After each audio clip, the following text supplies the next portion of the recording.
उदयपुर के जंगल में बहुत सारे पक्षी रहते थे। उनमें एक टूनी नाम की चिड़िया भी थी, जो बहुत ही मेहनती और ईमानदार थी। वो सेब बेचने का काम करती थी। उसी जंगल में एक कालू कौवा और गोरी कौवी भी रहता था। वो दोनों हमेशा लालच करता और कभी भी मेहनत नहीं करता था। चिड़िया, मुझे 1 किलो सेब दे दो। सेब बिल्कुल मीठे होने चाहिए, जिन्हें खाकर मेरी पत्नी खुश हो जाए। कबूतर भैया, मैं तो हमेशा से ही मीठे सेब बेचती हूँ। आज तक मेरा एक भी सेब खट्टा और ना ही कड़वा निकला। हाँ चिड़िया बहन, इसलिए तो मैं आपसे ही सेब खरीदता हूँ। इस तरह से जंगल के सभी पक्षी टूनी चिड़िया से ही सेब खरीदना पसंद करते थे और सब कुछ ठीक ठाक से चल रहा था। फिर एक दिन जंगल में जोरदार बारिश होती है। बारिश कई दिनों तक लगातार होती है। साथियों, ज़्यादा बारिश होने के कारण हमारी नाजुक फसलें खराब हो गई है। अब हमारे पास खाने को कुछ भी नहीं बचा। हाँ हाँ मिट्ठू तोते, खेतों में पानी भरने के कारण पूरे जंगल का भोजन खराब हो गया है। अब मैं अपना पेट कैसे भरूंगा? साथियों, हम टूनी चिड़िया के पास चलते हैं, क्योंकि ऐसी मुसीबत में वही हमारी मदद कर सकती है। चिड़िया बहन, आप हमारी मदद करें, हम आपके पास भूखे आए हैं। तोते भैया, क्या हुआ है? आप मुझे बताएं, मैं आपकी क्या मदद कर सकती हूँ?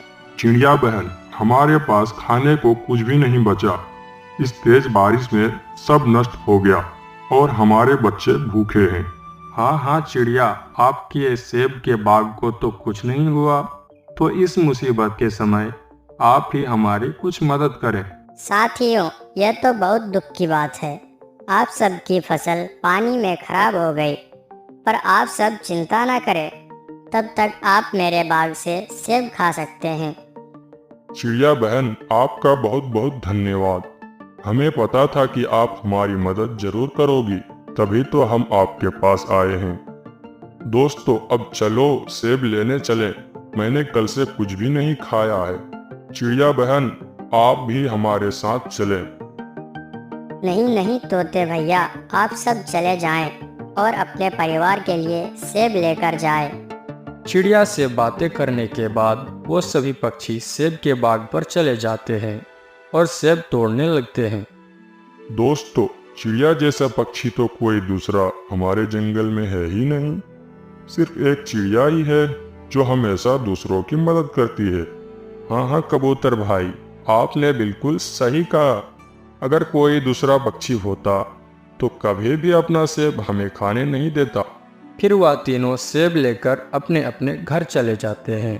कालू कौवा और कौवी घर में बैठा बैठा सेब खा रहा था और कालू अपने पत्नी से कहता है, अरे वाह, इतने स्वादिष्ट सेब तो मैंने आज तक नहीं खाए।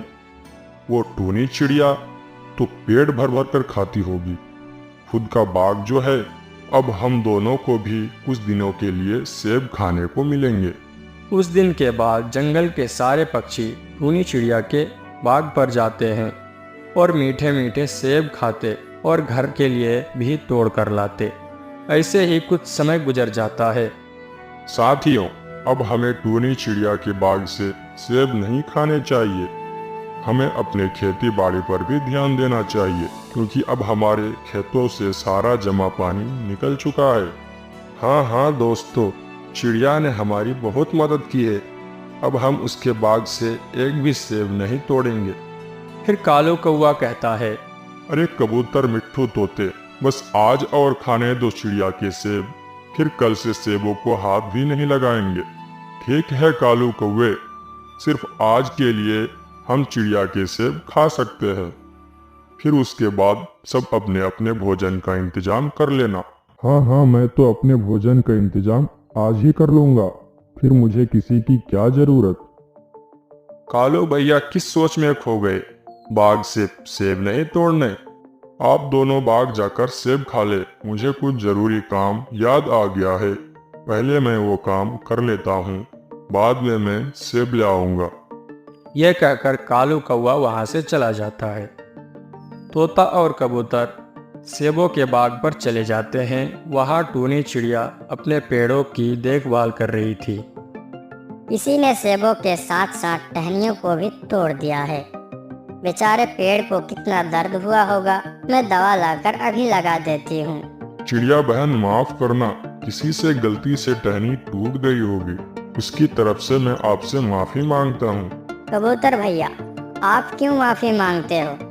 आपने थोड़ी ना टहनी तोड़ी है। चिड़िया बहन, आपकी सेब खाकर जंगल के सारे पक्षी बहुत खुश हैं और आपकी बहुत तारीफ किए जा रहे हैं।